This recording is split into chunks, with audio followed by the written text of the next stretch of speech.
What's up, witches? I'm Taylor. And I'm Amber. And this is Waking Up the Witch.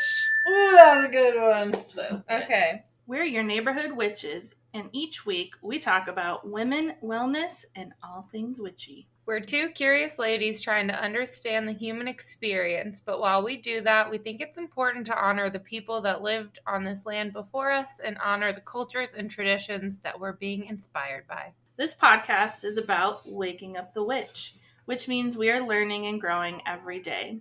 That being said, we're always open to feedback on how we can do better. Now, let's go, ghouls. It's so cute. I love it. So how's your week? It was great. Okay. I like that. Yeah. But really, like, can you tell me? Oh, my week has been a lot of different things. Got my period. Mm-hmm. So usually I really like to kind of allow myself to slow down and breathe and rest and try to honor my cycle. But I had a friend coming in town this weekend, and so I started my period and relied on a leave to give me some relief so that I could just feel a little bit more energized and clean my house and get it ready for guests. But totally worth it. Had such a fun weekend with my girl Rachel. Rachel's lovely. Oh, and then you guys came over and we enjoyed delicious barbecue and stuff, and got to swim in the swim spa. So fucking fun. Our first little party in the swim spa. Bluetooth in the swim spa. So fun. Yeah. So that was like a total highlight. And then Saturday I took her to Applegate and we went to Red Lily and Woolbridge. I checked your location. That was great. Oh, how's Red Lily? Well, haven't been yet. I laughed so hard. That was great. I was wondering if you guys went to the drag queens. So yeah, so we're totally going to, and then you remember that you had things to do. So it was like, okay, well, here's all of our options. What do we want to do? And we were planning to eventually make it to Ashland to go to the Pride festivities. And then, yeah, we're like, there was the Britney party that you told us about. We're like, let's at least try to go to the Britney party. I bet it'll be some fun. What's it called? When you're like watching people watching. You're watching people. Watching. Yeah.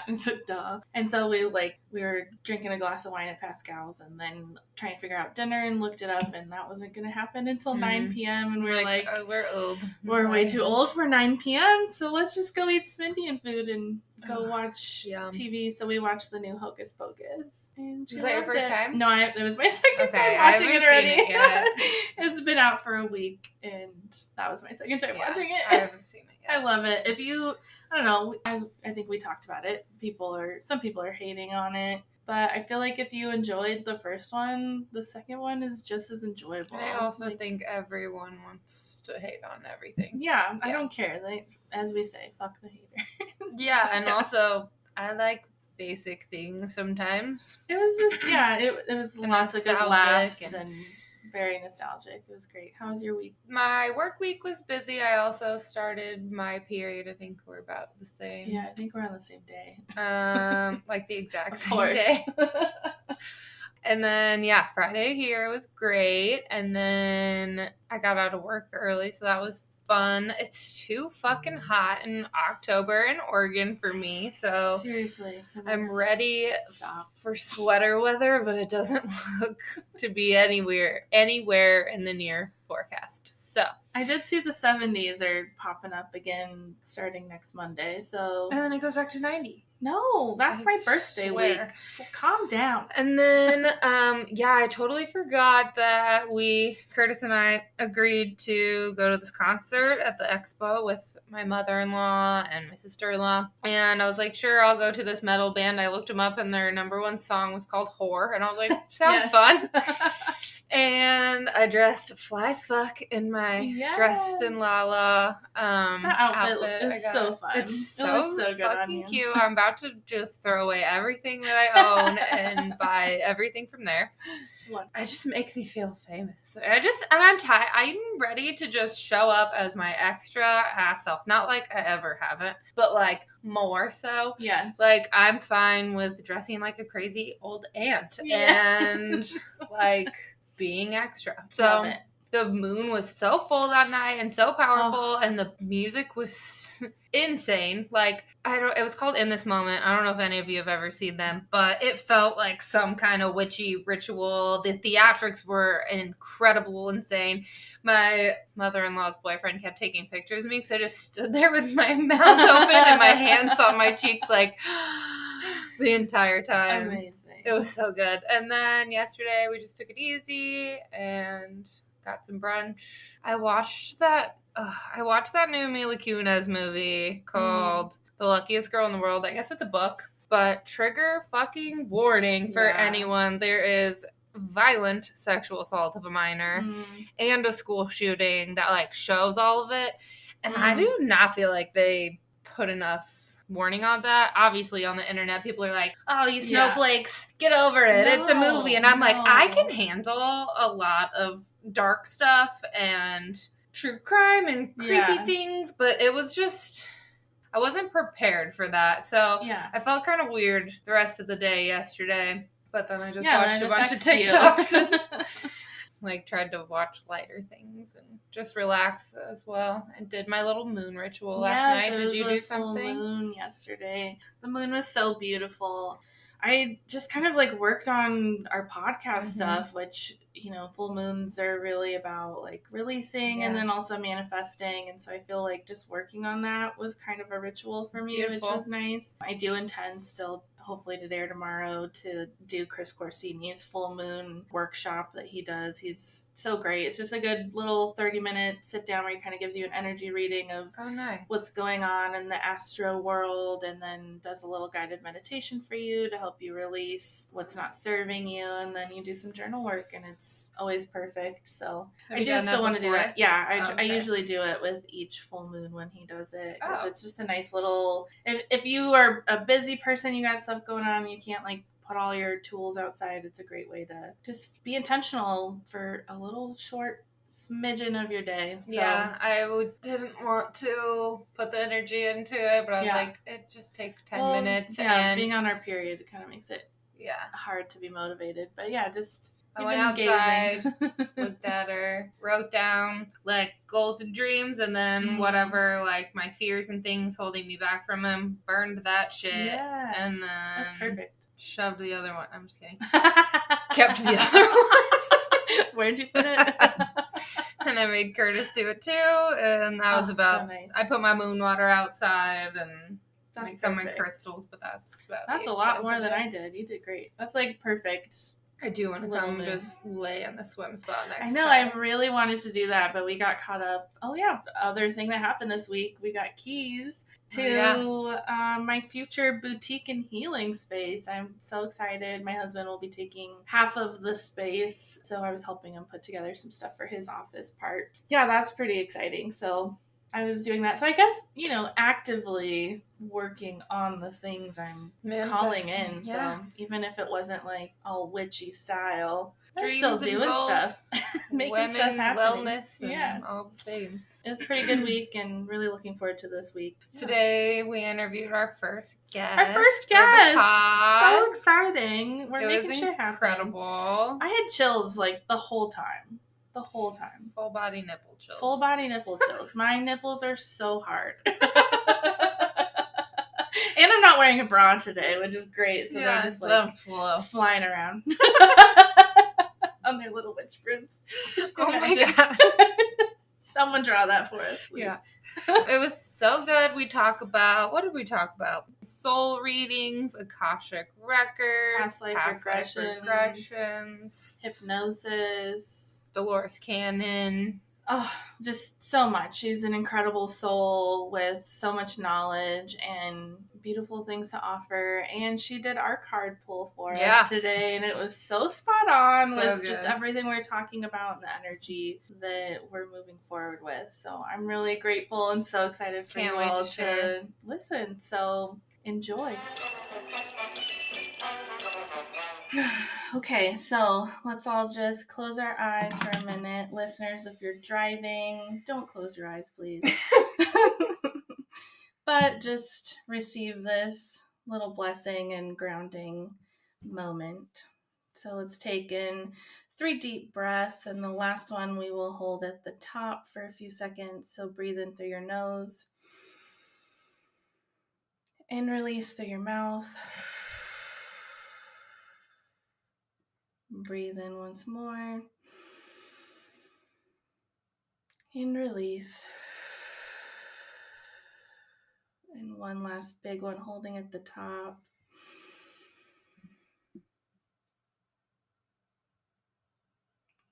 And release.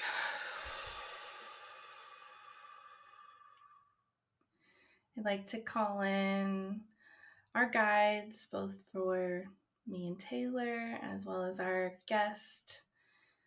Call in the guides of our listeners to be here with us during this very first episode with a guest. Thank you for this opportunity, guiding us to one another, allowing for our schedules to be cleared and open for this magical experience and conversation. Please allow us to share what is most needed for ourselves right now, as well as what is most needed to be heard by the collective. Allow it to flow freely, easily, smoothly, with ease and joy. Thank you for being with us and filling our cups in this incredible way, being able to connect with one another in person and virtually and across the whole world through the magical podcast. Hi, guys. Awesome. All right, we're here today with our guest, Celeste Ryane. Celeste, can you go ahead and introduce yourself and tell us a little bit about what you do? Sure. So I am a mental health therapist, but my passion is doing psychic work. So I call myself an intuitive empath, and that just means that I am able to really tune into who people are, what their motivations are, what they're feeling, what they're experiencing as they go about their day. In fact, I joked with a friend of mine a while back saying that I should have been an FBI profiler because I can really, for some reason, I know, right? I can totally tune in to people, like It's who not they too are. late. I love that. We're fans of true crime over here on Waking Up you the know Witch what? Me also. too. Me too. I love that stuff. But so along with being an intuitive empath, I'm also a hypnotherapist, and with the main focus of past life regression. And like I said, I'm a mental health therapist. So, and I also do energy healing. I always forget about that piece, but I am a level 2 Reiki. I've never gotten, a master Reiki level, but partly because I have kind of created my own type of energy work that I do with my clients. And yeah, so let's see, healer, intuitive empath, hypnotherapist. And then I also feel like I'm a teacher. Like that's probably my biggest purpose for being on this planet, along with, helping people. It's to teach people how to help themselves. Yeah. Yes. That's really what a healer is being about, I think. That's what I always tell people, like as a healer myself, in a session, I'm just facilitating, I'm channeling, I'm not healing you. You yourself actually are doing the healing work. And I'm sure that you would agree across all of your offerings, including mental health, like you're there with the knowledge to help them kind of get to the root of the issue and help them, but they really are showing up and deciding to do the work. And it's very empowering when you look at it like that. A lot of people don't really realize that they are the healers. Yeah. I absolutely love what you just said. And I agree with it 110%, that we are just the conduit to prep the way for the client to come to their own healing. Yeah. So juicy. Before we jump into all of your services and what those things mean, can you kind of give us a little background on how you came into this and what your spiritual journey's been like up to this point? Yeah. So I think, like a lot of sensitive people, when I was a child, I was incredibly sensitive. Yeah, me too. A lot of us are really Yeah. sensitive, but back then it wasn't encouraged Right. for, you weren't supposed to cry, you weren't supposed to notice things that other people, the energy off of other people. For example, if I met somebody and as a child, their energy really bothered me, it was kind of minimized back then. And that was Yeah. just the way it was, with our parents' generation. Yeah. But I was very sensitive. I could tell when things weren't right. We lived in a haunted townhouse when I was Where? little. Wow. So my dad was in the military and we lived in Hawaii on the army base, and it was definitely haunted. So I remember, back in the day, because I'm much older than you guys, but back in the day, I had those, like a Bozo the Clown doll that you would pull the cord and it would talk. Yes, so creepy. I do remember not Bozo. I do not Sounds like like the beginning of a clowns. horror film. It is, because the damn thing would talk. Like, it would be in the closet and it would start talking. Oh, creepy. It was creepy. And I also had, and Chucky. so I was, no, stop. Chucky. Chucky creeps me out. I cannot watch any kind of horror stuff because because you've experienced it. Well, yeah, and I know that sometimes it's real. Yeah. It obviously not for everybody, but it's real. Like, Totally. stuff happens to people for sure. But so here I am. We lived in Hawaii probably from, I don't know, 1 to 5 or something. And some really creepy stuff happened. And my dad, a lot of stuff happened to my dad. My mom just ignored it and went to bed. But my dad was always awake when stuff would happen.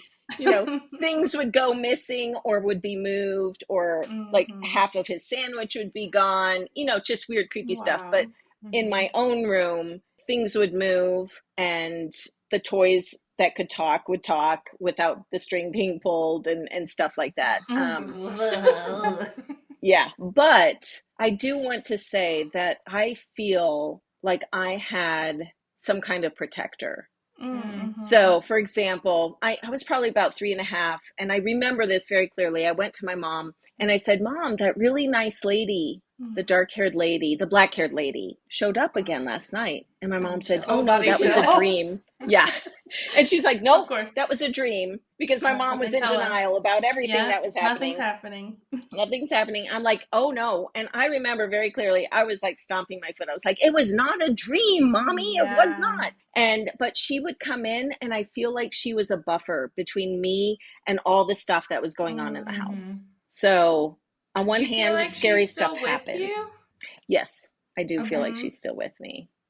She's part of my spiritual team. I was gonna ask, like, does she feel like familiar to you? Like, do you feel like maybe it's an ancestor or just someone who was like, this little baby needs some help? I know who it is. Okay, wonderful. Yes. And she is part of my soul group.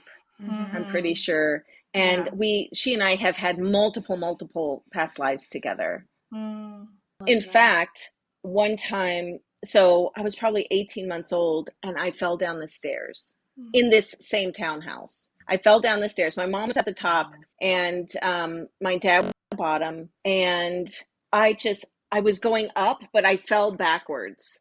I was like crawling up and I fell backwards. And my dad to this day he says to me, "It's like somebody carried you down and laid you at the bottom of the stairs. Like, you did not hit anything. There was not a mark on you. You just kind of tumbled, but it was like somebody just kind of helped you." And it was her. Beautiful. It was her. So I have all the chills. Yeah. That's such a beautiful story. Yeah. And I love that she's still with you too. She is. I know. She's amazing. She's such a wise soul. Very powerful. And then, so, as you grow up, back then, if you're a sensitive kid, it's squashed. And so I did not really notice anything like that. But then in high school, I started really picking out books about psychic mediums and psychics and witches. I was really into, the whole what it meant to be a witch, and not really Wicca, the religion, Yep. but definitely like trying to understand the witch burnings, Mm-hmm. the burning times, as they call it, right? The Spanish Inquisition and the Salem witch trials. I mean, I just dove right in. My mom was like, "Do you need to tell me something?" Nope, nothing to see here. I'm like, "What? I'm just learning history. What's the problem?" Exactly. But I was fascinated by all that kind of stuff. And then Were your parents religious? my dad was not. My mom was. So she was raised Catholic, and so I was raised Catholic. Mm-hmm. And I went to church every Sunday. I was not allowed to skip. And, I was baptized. I went through first communion and then confirmation, the whole thing. And then at 18, I had enough. Yeah. Yep. Yep, been there. I just said, it's all very relatable. Yeah. It's funny because both of us were also born on military bases and raised Catholic as well. Oh my gosh, I did not know that. Yeah. It's a very fun coinky dink. I love it. Yeah. So as soon as you said that, we looked at each other like, okay. This is so perfect. I love it. So same. Yeah, that is so. But here's the thing: when you are raised on a military base, it's like the church creates this community. Yeah, it's true. And so, especially when you're overseas, like Hawaii, you're literally trapped on an island. You have nothing else. The community, like, you can't get in your car and drive to the next state. It's very isolating. So you need to find what community does exist, and often church is a place for people. Exactly. And and we lived in Germany too, so it was the same there. I did too. How funny. You did? Where did you live? I lived in Schweinfurt. I don't know where that is, but I went to lived school in Heidelberg. I know the name. I don't know that I ever went there though. But was that north or south? I think it's more south. I could be totally wrong. It's been a long time. I was 16 when I moved out there and just hating moving around so much. So I, very begrudged about living somewhere magical. Like now I'm like, what a cool opportunity I had as a child. But yeah, I was a teenager and hated leaving my friends. So I was angry. Yeah. But no, that's how old were you when you were in Germany? So I was born there, and then we moved around, ended up in Hawaii for the longest. And then we moved back to Germany when I was about 5 and a half. And then we moved back to the States when I was almost 10. Amazing. The military life. It's hard when you're a kid to live it, though. Yeah. And hard. Yeah. I really missed Germany when I moved. Oh, yeah. To Indiana. It's a beautiful place. Yeah. Right? Yeah. I remember looking at my dad and saying, "Where the Dad?" fuck are we at? I was like, "What the heck? What did you do? What did you do?" Yeah, are you Why in did trouble? you get put here? I was like, "Where are the mountains? Where's the castle? This is not fun. I don't like it here. It's flat." Midwest can feel like a punishment sometimes. Yep. Yeah. Okay, so you're studying the witch trials and you're getting curious in high school. Yeah. And then in my 20s, I really dove into reading like the Seth materials, channeled, books that were channeled. What does that mean to someone that doesn't know anything? So the Seth materials is a bunch of books written by Jane Roberts, who channeled Seth, some kind of energetic being. And I don't think I've ever heard it. Yeah, it's really powerful stuff. And I actually started reading that in high school. I didn't understand really what the heck I was reading. What the hell is this? But later on, I returned to reading that kind of material, and I really was fascinated by people who channel other entities and other beings. And so I kind of dove into that. And, Conversation with God, a bunch of books called The Conversation with God. I mean, I just basically I just went through a learning process. Just ate it up. I just ate it up for sure. And then I started going to all these psychics in my 20s, and at the time, right? It was it cost a lot of money, but I was just like, sounds expensive. Every psychic fair I was there. It was like, what are you going to tell me this time? Oh my gosh. I've had so many readings back then because I was just fascinated with it all. Probably good and bad too. Yeah. Oh yeah. Anything that stood out to you that may have kind of pushed you to change the course where you are today? Not that when I look back, not really. It was something I just kind of did on the side. Mm-hmm. But I hadn't started my own inner work yet. Yeah. So once I started, really about exploration. That's it. You called it. It was all about exploration at that time, and it wasn't until I decided to go to counseling myself to deal with my own childhood trauma. Yeah. That's when things kind of shifted and changed for me. And at that time, I was actually a stockbroker at Charles Schwab. Wow. I was wondering what your career was at this point. Okay. Sounds stressful. Oh, it was so stressful. You need therapy for that too. Yeah. It was hard. It was really hard work. But at that time was when 9/11 happened. Oh, wow. Yeah. Okay. And it was that shifted and changed my life, that event. Because so here I am working in a call center. There's TVs everywhere, so we could watch the market all day long. And were you living in New York? No, actually, I was still in Indianapolis, but that's where one of the call centers was. And we just, however many weeks it was on TV 24/7, we watched it 24/7. So I went to work, I watched it on the TVs there. I came home, I watched it on the TVs there. And so many of our clients lost so much money. Oh, gosh. So imagine being 80 years old and having lost your whole life savings. Wow. And being broke. Yes. And so I would be talking to these clients and they're crying. And I just would try and help them, by listening. Yeah, exactly.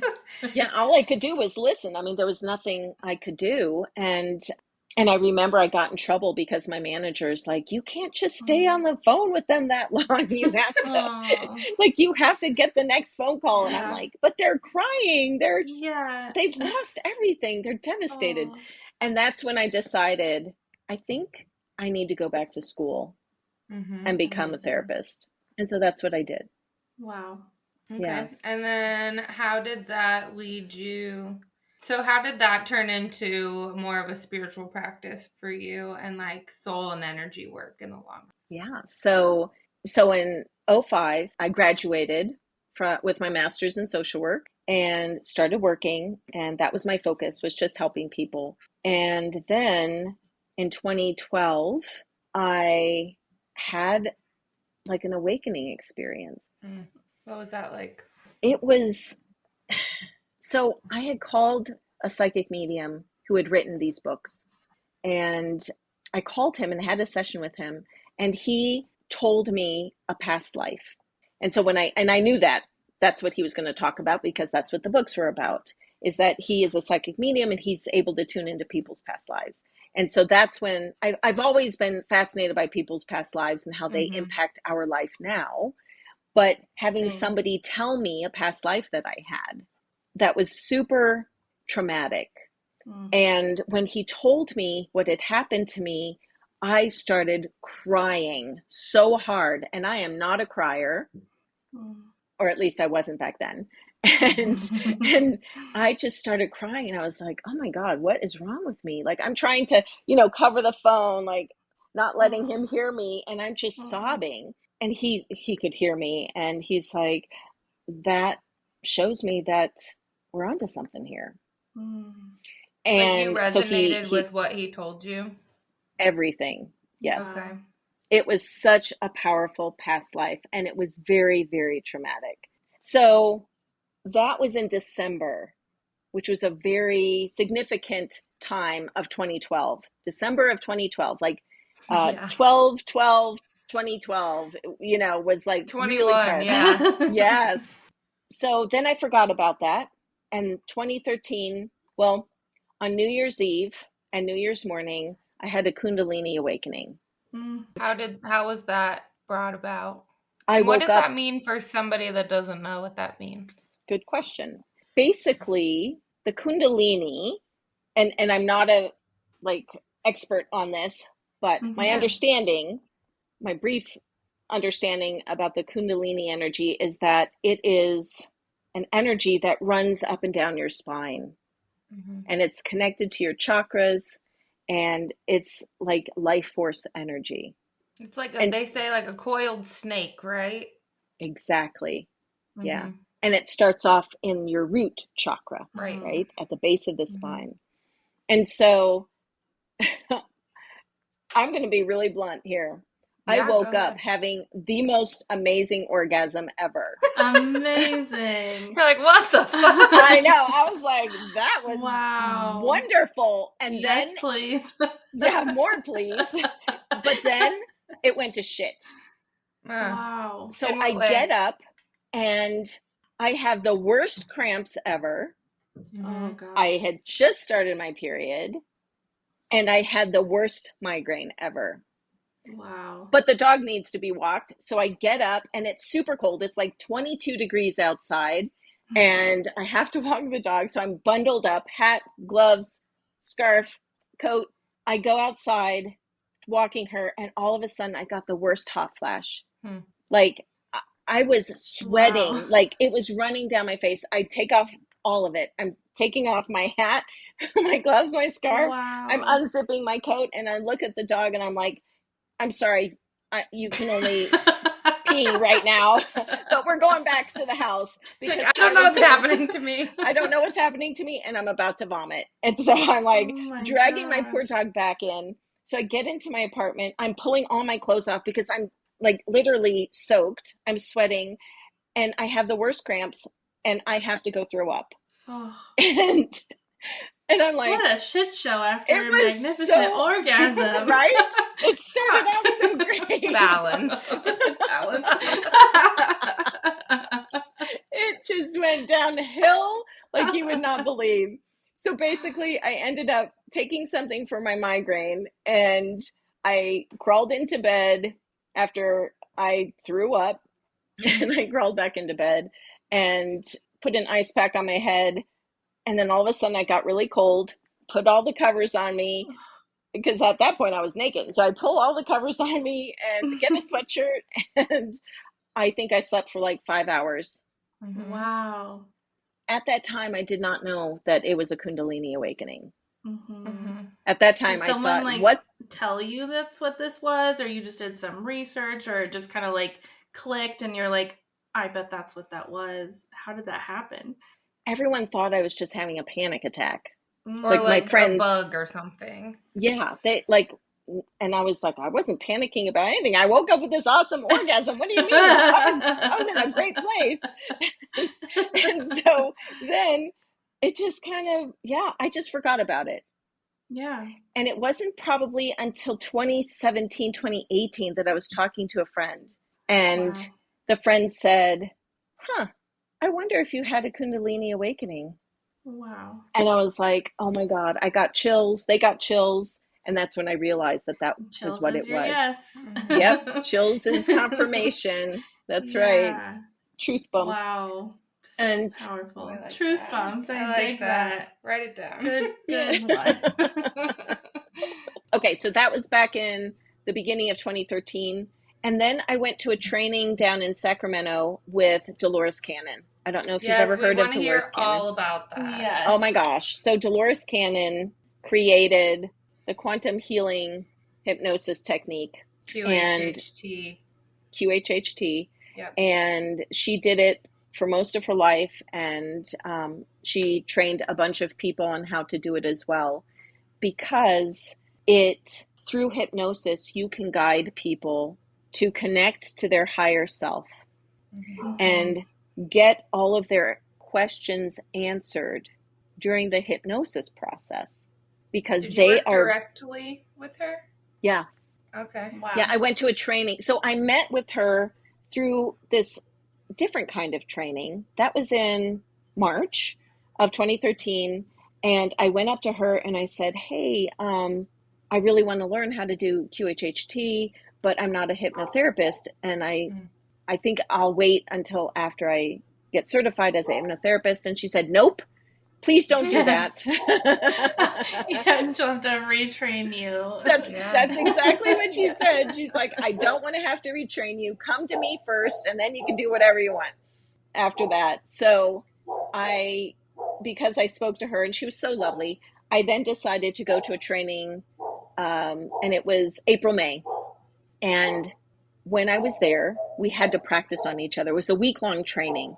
And it was so fascinating. And almost all of my spiritual friends now I met at that training. Amazing. Awesome. It was so awesome. very much meant to be. But here was the profound part. So this is the part of my own awakening. It was my turn to be the client. And there were 3 of us, so myself included, and 2 other people. And so I'm being hypnotized. And the first life that came through was no big deal. It was just like a basic life. We all have had those basic lives. Like we were born, we meet somebody, have a family or not, and then we die. And so very basic. And then the second life, all of a sudden, I'm looking down this like black tunnel and I see almost like a movie at the end of the tunnel. And I start going down and I recognize what that psychic medium had shared with me, that past life. And I was just like flabbergasted because I had forgotten all about it. Wow. And even though I'm a clairvoyant and I'm a very visual person, I'm a visual learner and I'm a very visual dreamer. But when I'm hypnotized, I don't see that way. Yeah. I know it. And all of a sudden, I am going through this past life and I am getting more detail than I had through my session with the psychic medium. And I remember that my partner, who was the one doing the hypnosis, he was probably like 24. So he was very young and super smart, brilliant, but he didn't quite know what he was doing. And so I'm going through this traumatic experience and I am like shaking on the bed, having like a shock experience, right? Yeah. And he was trying to rush me through the process because he's like, oh my God, what's she doing? Why is she freaking out? And I'm like, I had to tell him, I was like, no, please. Yeah. Like I said, go back. I need to process this. I need to get this out. And so I was able to guide him to do that. I was able to process it. I got more information than, like I said, the psychic medium had given me.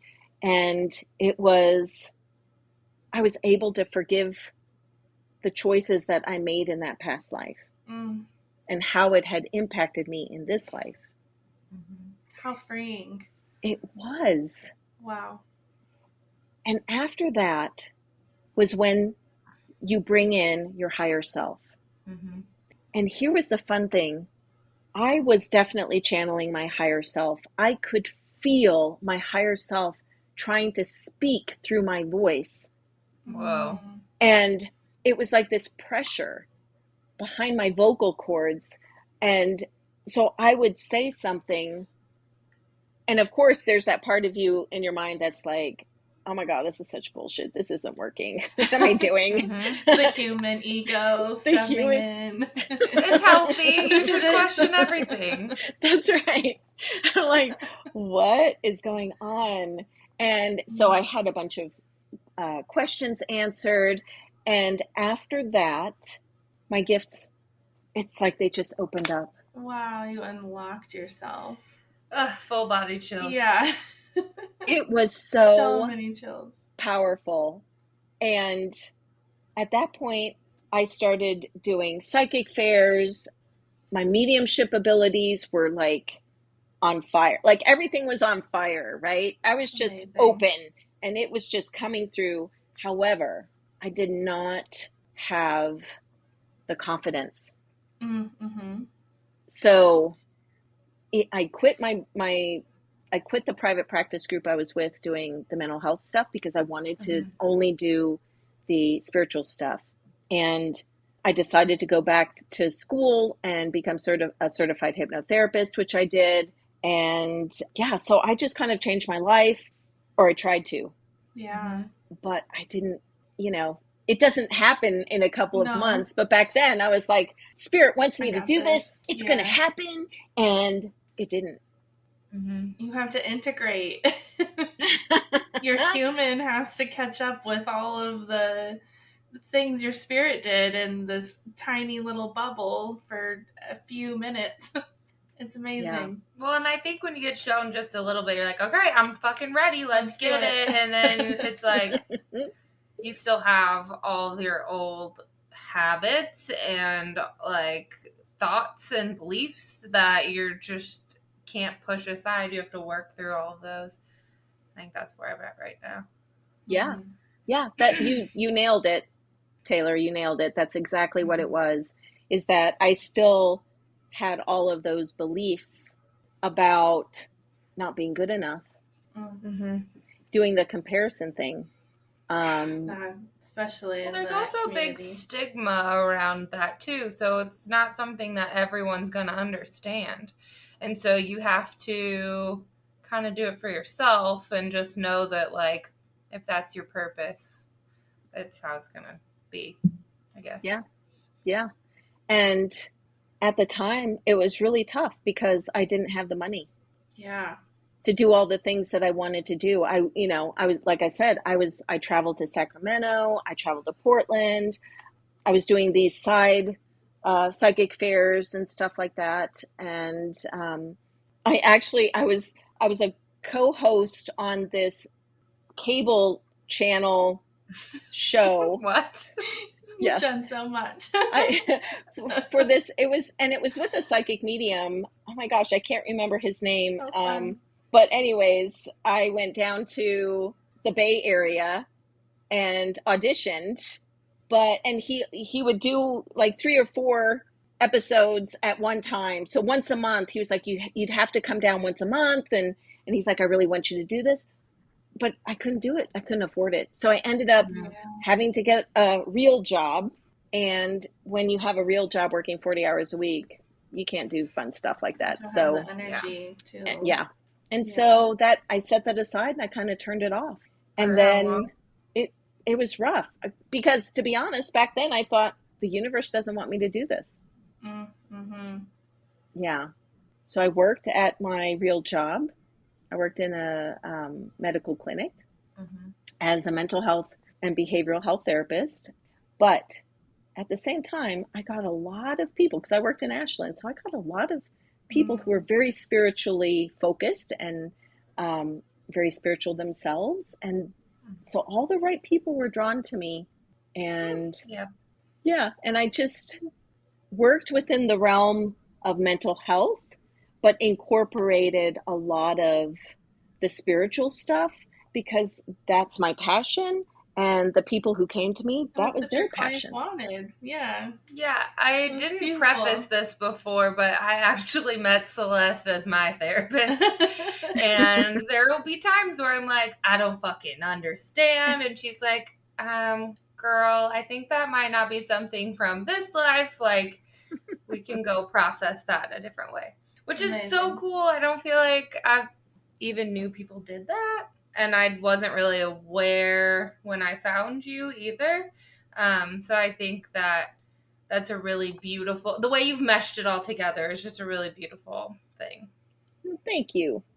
You're welcome. I don't know if other people do that. I hope so, because more and more people are waking up. Yeah. So needed right now. I'm very grateful that you do exist and your journey has led you to blend the two together and there's going to be so many people who are meant to work with you who do find you. And I also think that someone might hear this that's in the mental health field and know that it's okay to integrate both, and that is really beneficial thing for people. Yeah, when I first sought out therapy, that was a big thing for me was, when I'm filling out my form to get paired with somebody in the world, that was a big part of it for me was I want someone who is spiritually open-minded because I'm spiritually open-minded, and I need my therapy to be that way because I don't need someone trying to tell me, I need to find faith in God or something, which, I have my own beliefs and terminology. I believe we've said it before, God, universe, source, Buddha, it's all the same sort of energy. But if you talk to someone that's more closed off, then they'll think you're summoning the devil, and it'll be a whole different thing. And I think there are a lot of people who do desire more open-mindedness in therapy, or more of this sort of open spirituality concept in therapy.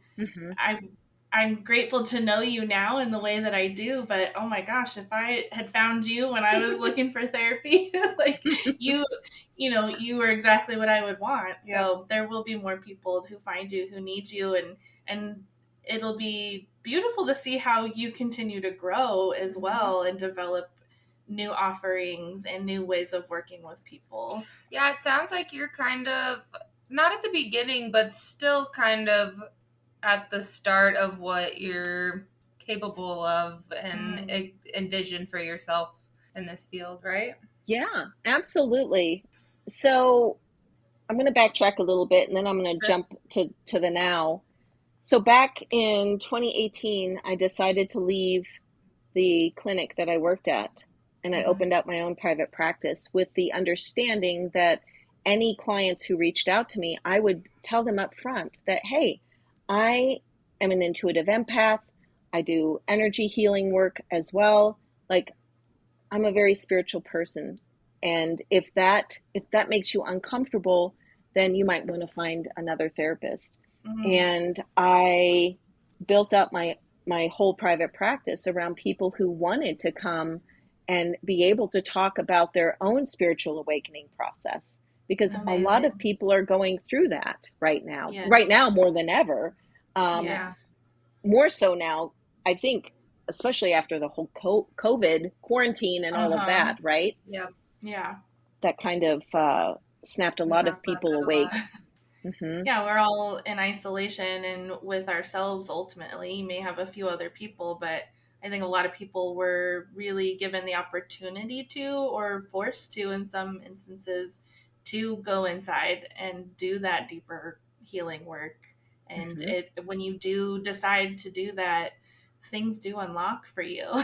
Magic and just does something happen. About having social media and being able to like so easily connect with others and share those experiences, and just to know that like you're not the only one and that you're not crazy, and then you have access to so much more information like than you did, back in 2013. It's like a lot easier for people to get to the bottom of all of it and figure out what that means podcasts. To them. And now we have podcasts. And TikTok.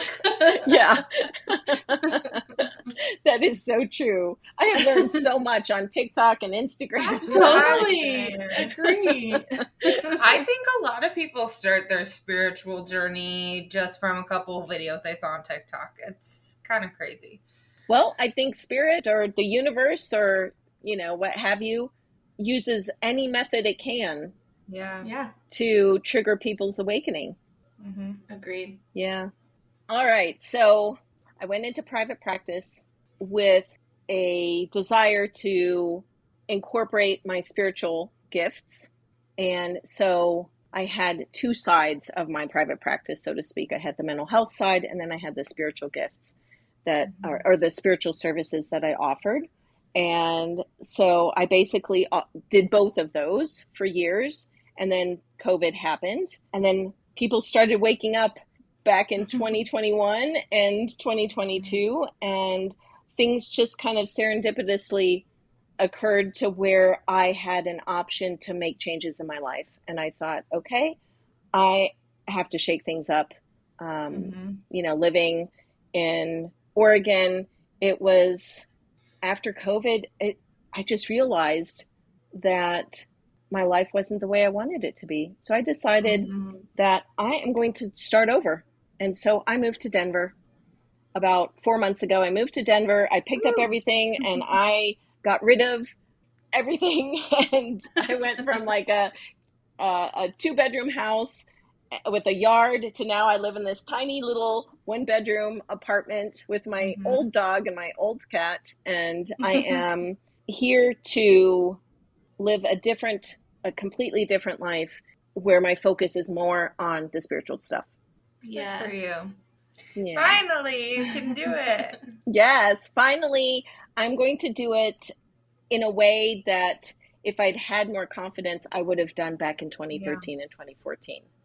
You've been practicing all these years and growing that confidence in yourself and your abilities, and you've had the opportunity to share that with people along the way that I'm sure, I know from my own personal experience, you gain confidence through sharing.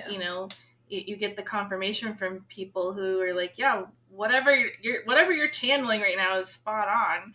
So I'm sure that's helped you over the years, and now you get to be, this is who I am. Yeah, exactly. I don't know if it's just like how I'm feeling because I just am turning in my 30s, or if it's like a collective, but I feel like I'm in this like, who fucking cares stage.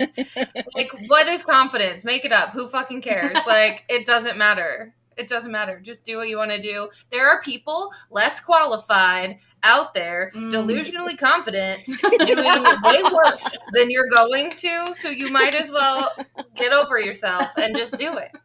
Oh my God, that delusionally confident. I love That's that. That's where I'm at. I'm going to remember that statement because that's so true. You're right. Yeah. There are people who. What do you have to lose? Right? That's right. So what does that look like for you now in Denver? Are you exuding that confidence that you hope to? What does your practice look like now? How are you running your business? So it's still a work in progress. However, when I go out and I meet new people, I tell them, they're like, oh, so what do you do? And I say, well, I'm a mental health therapist and I'm a psychic. Yes. I also do hypnosis. It's so hard owning psychic. But it's so empowering when you do. I understand so much. That's who I am now. I cannot hold that back. And right? You have to step into that space even when other people become uncomfortable. Yeah. Yes. Yeah. So proud of you. Thanks. That makes me so happy and inspires me to Amber's keep on the doing same it journey. too. Yeah. I know. I've been kind of scoping things out for you, Amber, and I love it. It is so interesting. Time for us. Right before getting on this call with you, I was looking at your website and just reading everything to kind of get a good little refresh and see, learn a little bit more about you. And I told Taylor when she got here, I was like, it's like we are kindred spirits. Like a lot of what you have gone through or done, or how you got to where you are, and things that we do are very similar and very aligned. And even the Denver swim. There's so many things. And I saw recently from someone, I never thought about this concept before, and who's to say if it's right or wrong, but that our souls incarnate with only part of our souls. We're not fully embodying our full souls in this earth, and that there is possibility for our souls to incarnate as multiple people at the same time. And like reading about you and learning about you and connecting with you, I feel like you and I could be pulled from the same cloth, except that we're learning a lot of similar things, and I don't know if our soul would do that. But yeah. No, I love that. And I absolutely believe that's true, that our souls are infinite. So why wouldn't we be having many, many past lives at the same time? Because time doesn't exist. Exactly. I just thought it was such a cool concept that I never thought about. And I heard that and I was like, yeah, why not? Yeah. That's totally possible. Yep. Yeah, I love it. Awesome. So what are some of your favorite ways to work with people now? Like you have several different offerings and different ways you can help people, which is incredible. What are some of your favorites that you would like to share with our audience? So I still do the mental health counseling. I have not totally abandoned that part of my offerings because it's very needed. Yeah, absolutely. However, my passion is doing my soul readings where I tune into people's Akashic records. And so what does that mean? The Akashic, I need you to break it all Exactly. down. All that. What is a soul reading? What is an Akashic record? What the heck does that mean? Yep. So the Akashic record, everyone has one, and it is the historical recording of your soul. All and each and every experience you've ever had. When you had a lifetime as a beggar in the streets of India, or a galactic star being in the Pleiadian star system. I mean, every single one of your experiences is stored in your energetic field.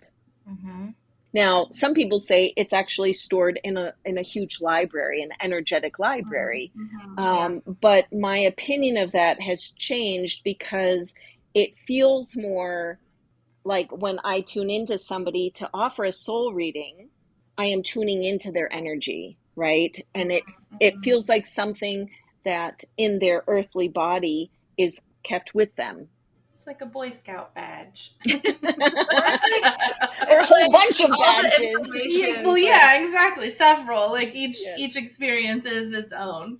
I always think of actually, I did a past life regression with Amber a couple weeks ago that was pretty crazy. And at one point I had this book of, I felt like everything all of the secrets of the universe, whether it be just mine or whatever, and this beam of light shot up from it. And then I heard point it at yourself. And I pointed it at myself. And to me, it was like code on a computer, like 0010, like starting at my feet and downloading all the way up to my crown. Gosh, that's so it was insane. Yeah, that's magical. Wow. So to me, maybe that's how it is stored in there in some way. Just like this download of information. Yeah, but why couldn't it be that? I don't know. Yeah, it could be anything. It could be anything. It's kind of makes me feel like we live in a simulation. Yeah. Who knows? I mean, seriously, we don't know. But so when I do a soul reading, I tune into people's soul, meaning that I pick up on past lives. I pick up on which energetic stream they might have originated from. Because what does that mean? So some of us, and I've only kind of delved into this topic recently because I heard somebody share a different way of looking at it on where we originate from and all of that, where I was like, oh, my mind was blown. So my understanding is that some of our souls have originated through a galactic energy stream. Okay. And then other souls have originated through like a earthly based energetic stream or a deity based energetic stream. Like there's lots of different ways that souls are born and come in. Wow. Okay. So when I tune into somebody, I might say, oh my gosh, I am picking up that you came from the Pleiadian star system, that is the energetic stream that you originated from. Wow. You might not have stayed there, but that's where I feel that you really resonate the most with. So why would someone want to do this reading? Like, what does it benefit you in this life to go and tap into that information? I think that it allows people to get some information about why they are the way they are in this life. So, for example, if somebody has had many, many past lives here on Earth, then they probably could be considered an old soul through Earth, right? So, everybody, all souls are old souls, pretty much, because we just are on a soul level. But not everyone has been here to Earth.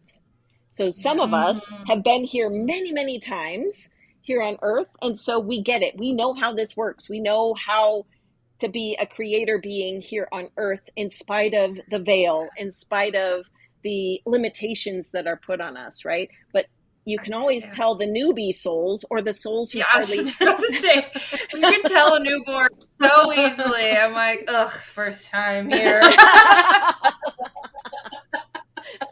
Get it together.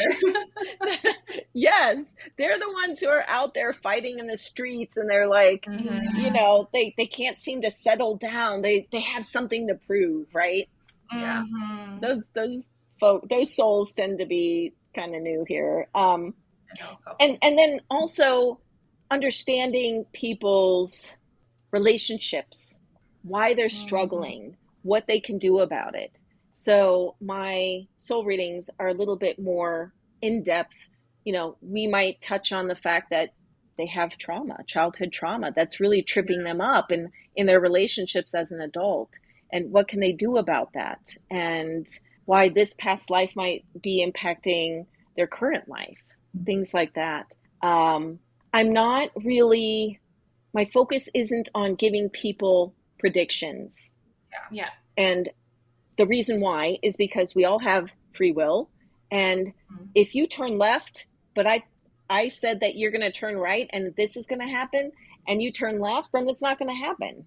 Yeah. So you do that, and then you do the QHHT. What is the Beyond Quantum Healing? So Beyond Quantum Healing, which was created by Candace Craw Goldman, and I can't remember, she worked, I think she had a partner or more partners in creating that technique. She was actually one of the top people who, I would almost call her one of Dolores Cannon's right-hand women. And so, but she wanted to create a hypnosis process that was a little bit more fluid than QHHT. QHHT is pretty rigid, and Dolores Cannon wanted it to be a certain way, and she did not want you to deviate away from that, because that's the process that worked for her over time. And so she's like, nope, this process works, don't mess with it. And then Candace Craw Goldman, who's an amazing person, she said, well, why can't we create a process that's a little bit more fluid? It would allow for ritual, for setting intention, for the practitioner's intuition to come through. So it's a very beautiful process, and it's probably one of my favorites. But I also created my own process that's a little bit more affordable. It doesn't last as long because people don't always have the funds to pay for a longer process. They don't have the time, but they still want to walk away. How long does something like that take? With the QHHT, it can be 4 to 5 hours. Oh, wow. Wow. If I've never met the person before, because I need to establish a rapport and get to know them. With the Beyond Quantum Healing, it's, I would say, probably 3 to 4 hours. And then with my session, it's probably 2.5 hours. What would somebody expect to pay for services like those?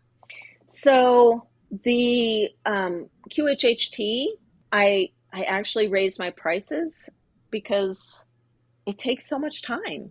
Yeah, that's a whole day. That's pretty much a whole day. That's it. That's all I'm doing. I'm not going to, and I'm wiped out afterwards. So that is, I think I raised it up to $444. I mean, for 5 hours, that's not really bad. good price. Yeah. I also think that more people know what that is now. And so when they type your name into the website, you pop up, right? As someone certified. You know, I'm not sure if I'm in the QHHT directory anymore. I was at one point, but things changed. Once Dolores Cannon passed away in 2014, things changed with the management of that website. So I'm not sure if Well, I'd come up, but even if you just put it on like Instagram or something, I'm sure people would seek that out because a lot more people know what yeah, that means now yeah, no and are kidding. willing to pay for it. Yeah. Hmm. What is brain spotting? Is that a spiritual thing or is that something you do with your therapy? So Mental health brain stuff. spotting is what it's a treatment technique that I use in mental health therapy. Is And it different from EDMR? it is, I call it the quick and dirty version of EMDR. Okay.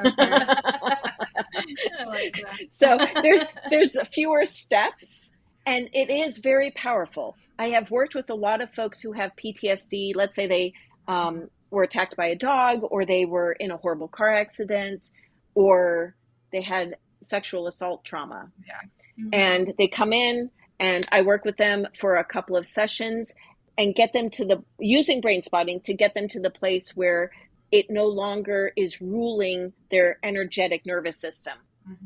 So I've actually spoke with someone that you've done that with. That was a sexual assault survivor that told me how intense it was and hard, but felt like it really worked. oh, Yeah. wonderful. Yeah. Yep. It's hard. I'm not going to lie. When you are in the midst of it, you are experiencing Crying, snotting, yeah, throwing it's up. yes, you're experiencing everything all over again, but it's in a safe space. And if you like I tell my clients, you don't stop when you're in the middle of hell, you keep going. You get through it. You don't just stop and think you're going to turn around. No, we're going to just push through it, and you will get to a place where it's not, the PTSD is not so symptomatic anymore. Do you do a lot of like what is your ritual to keep your own energy protected during heavy stuff like that? So I have a necklace. I need to get it fixed, but I have a Mother Mary necklace, a little carryover from my Catholic childhood.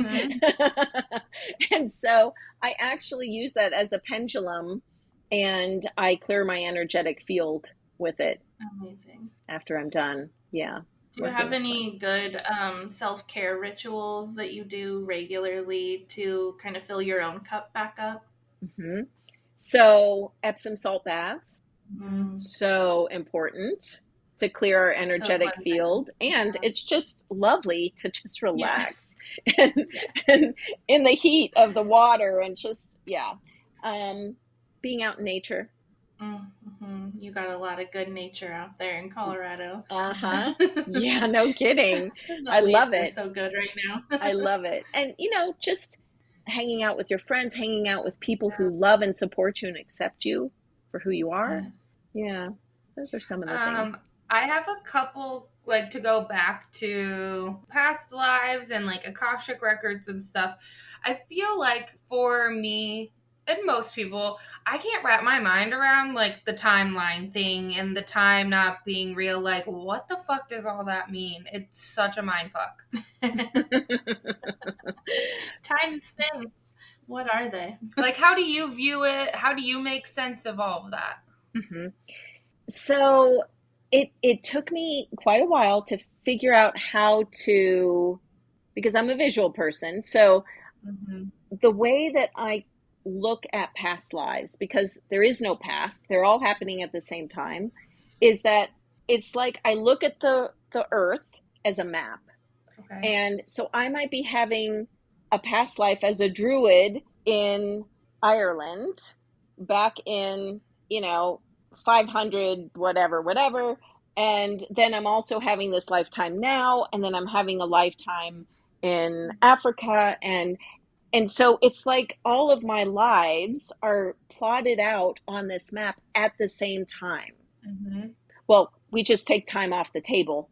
It's just plotted out on this map. Yeah. It's just happening at the same time. Yeah. So kind of like how you said, like, there's new souls, old souls. Do you believe there's such thing as an evil soul? Or do you think that we come into this life and you got the lessons to learn and sometimes you're a dick? Yeah, what about the assholes of the world? Yeah. Or the murderers? Why are there serial killers? Yeah. Why would people, rape someone else? Bad people.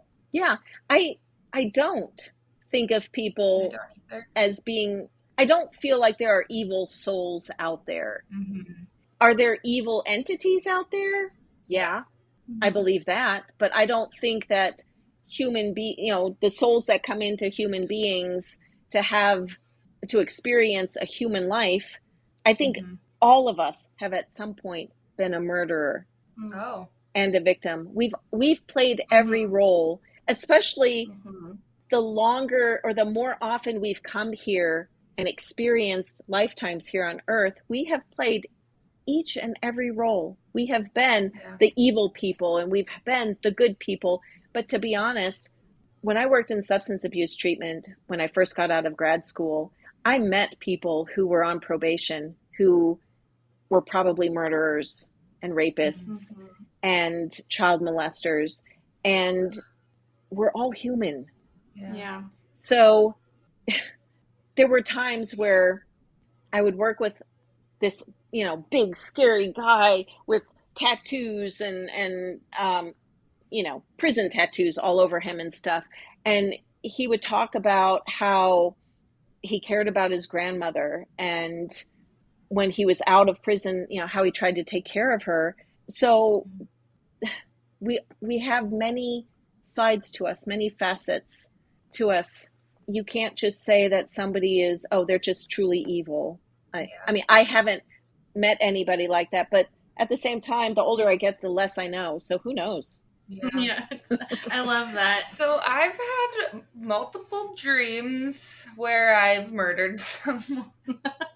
And I don't ever remember the actual part of it, but I will come to as I blacked out, maybe in rage or something. There's blood everywhere, and I'm trying to figure out how to take care of this situation. And I've also had a couple people come up to me and say, "You murdered me in my dream last night." Holy shit. And I wonder if that has a correlation ever. I'm sorry, I don't know. I mean, that's a great question about dreams. Do you have a theory of what dreams are for us? Well, I think scientifically and psychologically that our dreams are ways for us to process our stress and, our daily situations. But at the same time, I also think that some of us do touch in on dreams of past lives. And so when you talk about this, it sounds to me like the both of you have this awareness of each other in past lives. So doing healing together in the dream state. Oh yeah. I think that's absolutely possible. I know that I have healed a situation with my ex-husband this last year. I had gone back to Indianapolis to visit a friend, and I reached out to him. I hadn't reached out to him in years and years, 11, 12 years, something like that. And not that we ended on horrible terms, we weren't combative or anything, but I had to cut him off back then. And but I reached out, and of course I didn't hear from him. I didn't think I was going to. However, that very night that I sent that email, I met with him and I don't know if she's his girlfriend, or anyways, they're together, and I dreamt that I met with the both of them, and we sat down at a table and we had a chat. Do you keep a dream journal? How are you so good at, do you remember the conversation at all? Or do you just know you felt relieved or finished after, I guess? Yeah. I think sometimes when it's that kind of a profound dream, I just find it easier to remember. Yeah, definitely. I have a lot of dreams like that with an ex, and I was actually just talking about this. I had a friend in town this weekend, and you know, at first for many, many years, I had a lot of dreams about him and us, like, we'd make out and, you know, all those like feelings would come up again of like, you know, I was really heartbroken when we broke up. And now, over the past several years, the dreams, and I meet up with him and his now partner, and we're all just like lovely, like having a great time. You know, I really do feel like I've gotten the closure I needed in that relationship through my dreams. Yeah. Because we never had real good living closure. Yeah. Mm-hmm. That's Dreams lovely. are powerful like that. It's Yeah. really great. I think I that's have very powerful. one question talking about like coming back into reincarnating. We're coming into the world, and a lot of people have the belief of like, we know exactly the life we're going to live. Like, we sign up for the life we're living right now. So we kind of get to see the play that we go through. Do you believe in that? Oh, yeah, absolutely. I think that, granted, we have free will, but prior to incarnating here, I think we sit down, I call it like a strategic meeting. We sit down and we call in the different souls who are going to play the different roles in our lives. And we have, like, we create a soul contract. We say, okay, I want to learn how to be an independent woman who doesn't have to rely on other people. And so you can be my mom, and you're going to be incredibly codependent. And so by watching you, I'm going to say to myself, I don't want to be like that. And then you will learn how to be more whatever. I can't even think of. Yeah, but no, do you that's see what really I mean? fascinating. Yeah, absolutely. I believe the same thing. I just, where I do struggle with is going back to like the people who do commit these awful crimes. Like, do you think that is also something they're signing up for? Like, murder doesn't just happen. It is something our souls plan for. Absolutely. I agree. I think that we plan out the key people, the key events. I think we have exit points. Oh, what do you mean by that? There might be a couple of times in our lives, opportunities where we want to, and be done with this life and die and cross over. Yeah. I wonder what keeps us here in those situations. More learning. Yeah. Like, well, I'm not done. Again, it's going back to the free will and choosing to keep learning. Yeah. I always like to dive a little deeper in that to kind of feel into what do I believe with that, because I do believe that we signed up for the life we're living, and the people are playing roles that we have all decided they're going to play. And when we do experience loss or trauma, it's hard to give it up like that. Like, this was supposed to happen to me. Yeah. Sometimes it is really hard. I find peace in that, but some people call that, like, isn't the phrase like spiritual bypassing? You're like kind of trying to tell someone that their experience wasn't. Your pain is meant to happen. Yeah, but that's Release not it, something you want to hear. Get over it. No, that's awful to tell somebody. We're supposed to still, like, part of the lesson is to have the experience and how we choose to grow through that. And definitely. What do we learn? I think we need to remember that on a soul level, it's just an experience, but the human part of us is the part of us that's traumatized. And I think the other piece to that is that you might decide to have this experience. You create this soul contract with this other soul. Let's say that it's your coach, and this coach is going to sexually abuse you. So you determine, okay, you're going to be my sexual abuser, and it's going to traumatize me, and it's going to impact all of my relationships with men going forward, right? And I just lost my train of thought. Oh my gosh. Just kind of like what you learn from that experience. Well, and going back to like the human, we're then traumatized, and how we then deal with the trauma that happened to us. that our soul chose to have happen to that us. yes, exactly. Yeah. That our soul chose to happen. Oh, this is what I was going to say. So sometimes, so we make this agreement, and so let's say that you make this agreement that, okay, your abuse is only going to be a 3 out of 10. Mm.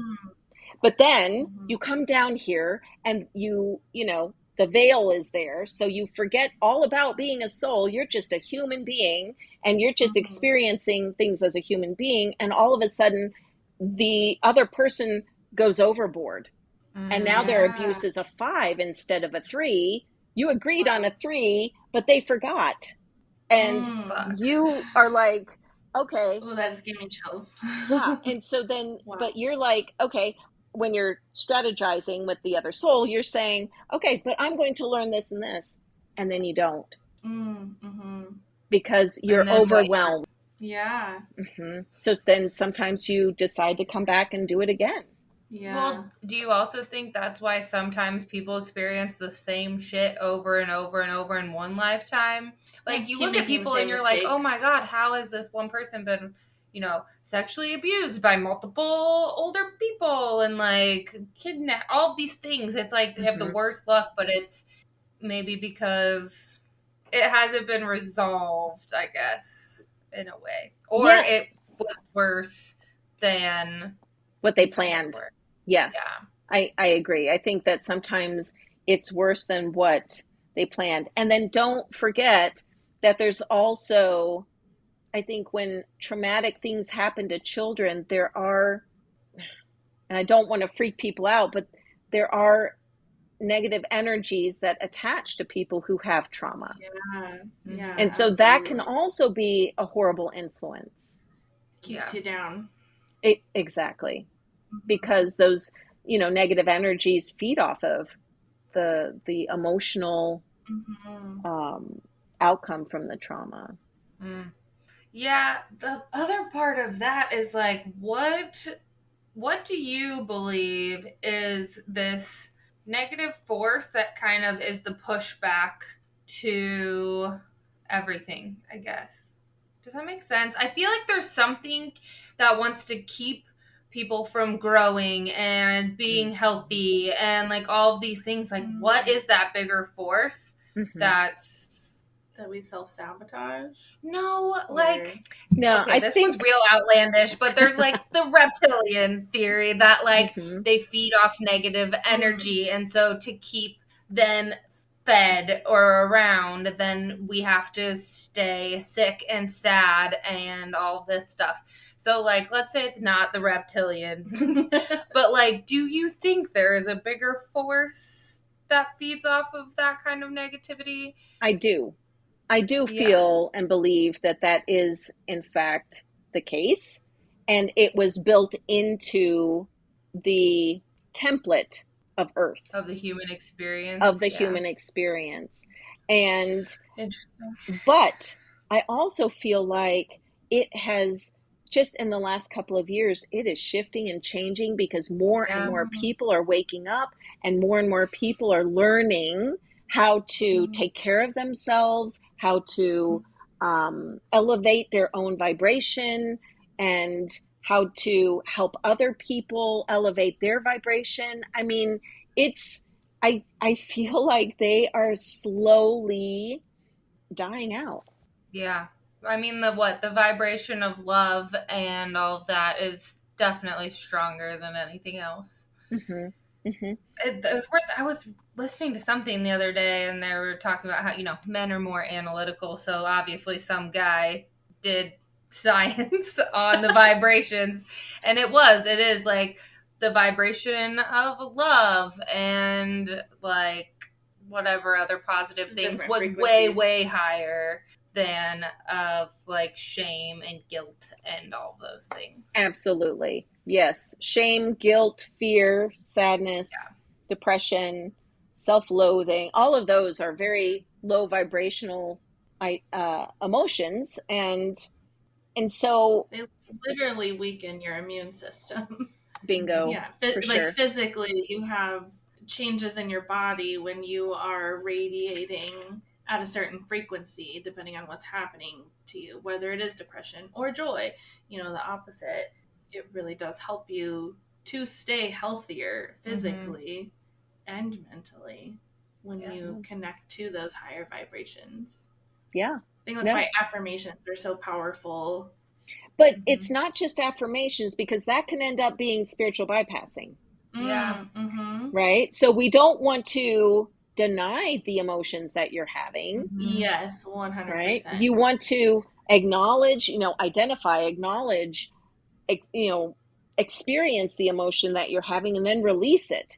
And learning to love and accept all parts of yourselves, including the shadow part. Yes. A great way to do that is through EFT tapping, because you literally are saying, like, this undesirable thing is happening, but even though it's happening, I'm choosing to love and accept myself. And that's why I think, like, affirmations to me are more of the idea of what happens when you are doing tapping, because to me, you can't have the joy, you can't be happy in life if you aren't going through these terrible experiences in life. Like, for me, I've always believed that. I've always, quote unquote, preached it, because I truly believe everything that's happened to me has allowed me to feel the ecstasy in life that we all are always grasping for. And it's just a feeling that we're always chasing. Of course, we want the feel good feelings, but if we didn't have our emotions, then we would never feel the high. You have to have the lows also. You have to go through these experiences and feel depressed and feel sad, so that you can also feel the higher vibrations. Your highs wouldn't be so high if you never got low. Yeah, how boring would life be if we didn't have emotions? Like, we are so blessed as human beings to be able to have a million different feelings that we can feel every single day. Every single moment can change. So we just got to feel it all. Yeah, that's it. I agree. Yeah. Oh, well, I think that's a beautiful place to kind of close on that conversation. Do you have any last questions you would like to ask before we do? Let's do a card pull for the collective. That's right. I have one more question that I want to ask, like, all of our guests at the end of the whole conversation. Is if you had one piece of advice for your younger self, what would it be? Yes. What you said earlier about, fuck it, go out there and be delusionally confident. Be delusionally confident until you're confident. Yeah, love it. That's so great. I love it so much. I do too. So on each episode, we want to incorporate a beautiful card pull for the collective, for the energy right now. And right now is whenever you're listening to this, whether it's the day it drops or 7 years in the future or wherever you are, this message is for you. And Celeste and her magic, she has agreed to do our card pull today. So Celeste, what card or what deck have you chosen for us? So I have chosen the archetypes, the archetype cards by Kim Krantz and The Wild Unknown. So I love these cards. First off, they're circular. I love that so much. I just love that. So unique. Yeah. So let's see, what message do the guides want to give to the collective today? Okay, I'm just going to pick one. Let's see here. The ocean. And it actually looks like two eyes. I don't know if you can see that. Wow. But it looks like two eyes. One is like the eye of a person or a bird, and then on the other half, it looks like the eye of maybe a fish. So let me look in here. Bear with me. Let me find it. Just right off the bat, like, knowing the ocean, I immediately think of emotions. Like, you know, emotions are water. And so I think that's pretty appropriate, just from my own little channel after our conversation. Yeah, I love it. So this is what it says in the guidebook. The ocean, the unconscious, the depths, the incomprehensible. The power of the ocean is unmatched. To step into its salty waters is to step into the unknown. By its sheer volume, the ocean represents the unconscious, all that is beyond our understanding. We cannot live within the ocean. We cannot claim it, manage it, or own it. It rejects our every attempt to dominate nature, yet amid its overwhelming power, it calls to us, inspires us, and invigorates our life on land. It dissolves the little us into the big us. When the energy of the ocean is present, there is change stirring that is beyond any change you've known before. Woo! The ego must dissolve. The saline swells work on your very cells, your fibers, your deepest underlying beliefs. Like Aphrodite, we rise from the ocean's froth, a new being. Life is change. Let the wave crash. Yeah. Wow. Full body nipple chills. This is so dead on accurate. Wow. I love it's so it. perfect and totally relates to everything we talked about and all the unknowns. Because truly, at the end of the day, it's waking up the witch. Yeah. It's like coming from being unconscious to this conscious. Yeah, that's so true too. I love it. That. Waking up the witches. Beautiful. Yeah. Thank you, ladies, so much. This so was so much much. fun. Amazing. Oh, we're so grateful to you, and thank you for pulling our card for us. That was incredible and such a treat. And this probably won't be the last time that we speak with you on this podcast either. Yes, we good. I love it. I love doing this stuff. I love sharing time and energy with the both of you. You're just lovely. Yes. We're Same. so grateful.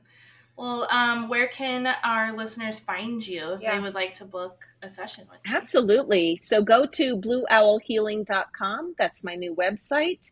It's still a work in progress, but you can find out everything you need to know about all the services that I offer. Yeah, they're very well described. Yeah, so I think everyone would have a pretty good, easy way to decide what they would like to embark on with you. Yeah. Awesome. And are you on any social medias that you would want people to find you on? Yes, I'm on Instagram, just at Celeste Ryane. And I'm also on Facebook under Celeste Ryane Blue Owl Healing. Okay. Wonderful. Give her a follow. There's so much magic that she has. And thank you so much, Celeste. What a beautiful first guest for us. We're so grateful. I feel honored. Thanks, Amber. Thanks, Taylor. Thank you. Have a good day. Bye.